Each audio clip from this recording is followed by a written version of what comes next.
नमस्कार। आज हम एक बहुत ही दिलचस्प विषय पर बात करने वाले हैं, साफ बोलना और अपनी बात असरदार ढंग से कहना। हमारे पास कुछ नोट्स है, उच्चारण और संवाद शैलियां, तो उन्हीं पर हम आज थोड़ी गहराई से बात करेंगे।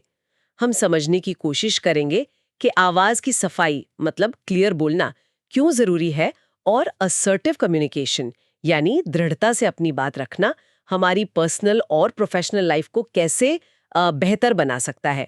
हाँ, तो आज का मकसद यही है कि ये दोनों चीजें कैसे साफ बोले और कैसे अपनी बात मजबूती से रखे, ये आपस में कैसे जुड़ी हुई है। जैसे अंग्रेजी में ही देख लें, एक शब्द है रिकॉर्ड, अब उसे नाउन की तरह बोलना है या वर्ब की तरह। बिल्कुल, स्ट्रेस कहाँ देना है, इससे मतलब बदल जाता है। एग्जैक्टली। और इसी तरह असर्टिव कम्युनिकेशन मतलब बिना किसी को नीचा दिखाए या दबाए अपनी बात कैसे कहें। तो चलिए शुरू करते हैं। पहले उच्चारण से बात करते हैं, आवाज की सफाई से। तो साफ बोलने के लिए कुछ बेसिक चीजें हैं, है ना? जी, जैसे आर्टिकुलेशन मतलब हर साउंड एकदम क्लियर हो। जी। फिर है इंटोनेशन, आवाज का उतार चढ़ाव। हाँ, जैसे सवाल पूछ रहे हैं या जवाब दे रहे हैं, टोन बदल जाता है। सही। और स्ट्रेस यानी शब्द के किस हिस्से पे जोर देना है। और फिर रिदम, बोलने की एक लय। कहते हैं कि नेटिव स्पीकर्स को सुनने से और धीरे धीरे साफ बोलने की प्रैक्टिस करने से फायदा होता है। बिल्कुल होता है। और इन चीज़ों को थोड़ा और समझने के लिए फोनेटिक्स मदद करता है। मतलब ये एक विज्ञान है कि हम आवाज़ें कैसे बनाते हैं, वो हवा में कैसे ट्रैवल करती हैं और हम उन्हें सुनते कैसे हैं। अच्छा। हाँ, और इसके लिए वो आईपीए इंटरनेशनल फोनेटिक अल्फ़ाबेट भी होता है ना आवाज़ों को लिखने के लिए। राइट। पर मोटी बात यह है कि 2 तरह की आवाज़ें हैं। व्यंजन कॉन्सोनेंट्स जिसमें हवा थोड़ी रुकती है। जैसे प, ब, त। हाँ, और स्वर वाउल्स हाँ, जिसमें मुंह खुला रहता है, जैसे आ, ई, हाँ। हु। लेकिन सवाल ये उठता है कि ये सब जानना प्रैक्टिकली कितना जरूरी है। हुँ, मतलब क्या सच में मदद करता है? हाँ, ये अच्छा सवाल है। मतलब क्या मुझे ये जानने की ज़रूरत है कि क गले में कहाँ से निकल रहा है सिर्फ़ इसलिए कि मैं साफ़ बोल पाऊँ? देखिए, पूरा ध्वनि विज्ञानी बनने की जरूरत तो नहीं है, हुँ, बिल्कुल नहीं।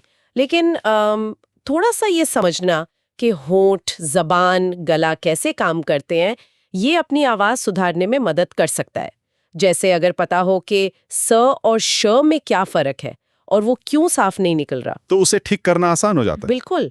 और यहीं पर यह बात जुड़ती है कि अगर आपकी आवाज ही साफ नहीं है, वो कमजोर या दबी हुई लगती है, तो आप कितनी भी कोशिश कर लें असर्टिव होने की, आपकी बात में वो वजन नहीं आएगा, है ना? सही कहा। अगर कोई बुदबुदा रहा है तो कॉन्फिडेंस तो वैसे ही कम लगेगा। चलिए, ये तो हुई उच्चारण की बात, लेकिन ये आवाज हमारे संदेश को कैसे डिलीवर करती है, खासकर जब हमें असर्टिव होना हो। यहीं पर अलग-अलग कम्युनिकेशन स्टाइल्स की बात आती है। हाँ, वो 4 मुख्य स्टाइल जो हम जानते हैं।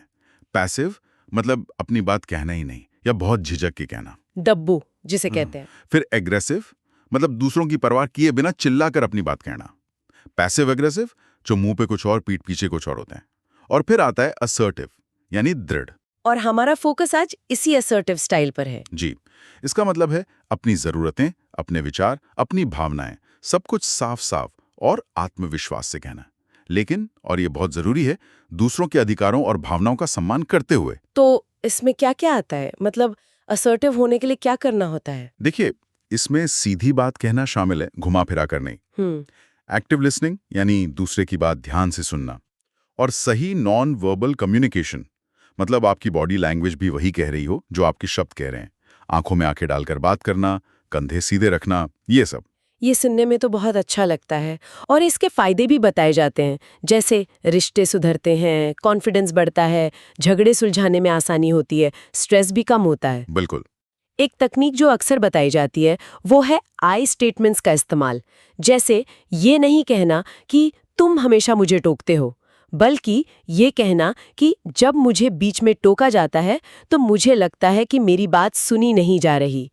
ये कितना प्रैक्टिकल है। ये बहुत प्रैक्टिकल है लेकिन आसान नहीं है। मतलब आदत बदलने में टाइम लगता है। हमें अक्सर दूसरों पर उंगली उठाने की आदत होती है। यू ऑलवेज या यू नेवर। हाँ, ब्लेम गेम। हाँ, आई स्टेटमेंट इस्तेमाल करने के लिए एक हिम्मत चाहिए और प्रैक्टिस भी।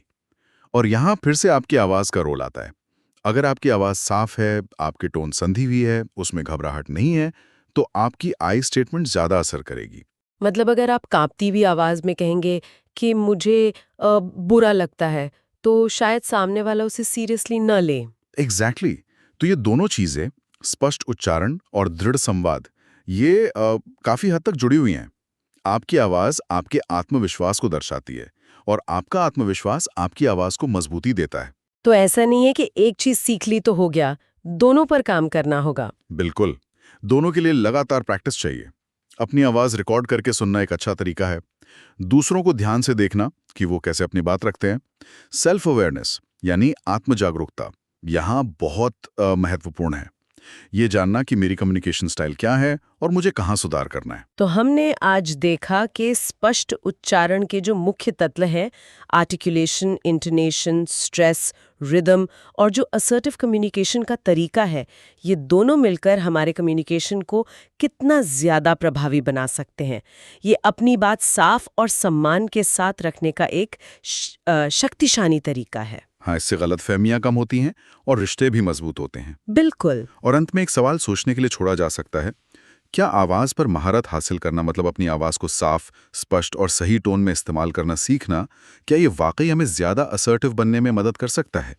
क्या आवाज का ये बाहरी आत्मविश्वास हमारे अंदरूनी आत्मविश्वास को भी जगाता है, जिससे हमारी बात न सिर्फ सुनी जाए बल्कि मानी भी जाए? ये एक दिलचस्प सवाल है।